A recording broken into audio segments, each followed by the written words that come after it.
حاضرتنا وشاهدنا وغائبنا وصغيرنا وكبيرنا وذكرنا وأنثانا. اللهم من أحييته منا فأحيه على الإسلام،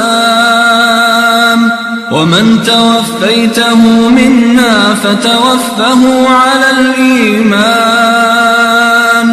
اللهم لا تحرمنا أجره ولا تضلنا بعده يا ذا الجلال والإكرام.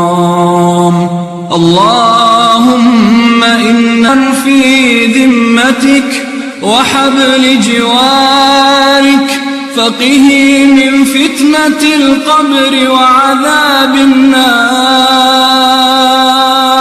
اللهم قه من فتنة القبر وعذاب النار. أنت أهل الوفاء، أنت أهل الوفاء، أنت أهل الوفاء، أنت أهل الوفاء والحق، فاغفر له وارحمه إنك أنت الغفور الرحيم. اللهم عبدك وابن أمتك احتاج إلى رحمتك، وأنت الغني عن عذابه، وأنت الغني عن عذابه. اللهم إن كان محسنا فزده في حسناته، اللهم زده في حسناته، وإن كان مسيئا فتجاوز عنه يا ذا الجلال والإكرام. يا حي يا قيوم،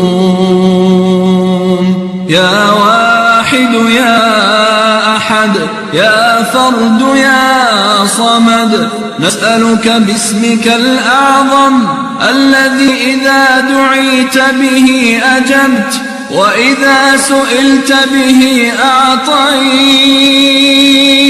نسألك يا مولانا أن تغفر لنا وله ولجميع موتى المسلمين يا أرحم الراحمين.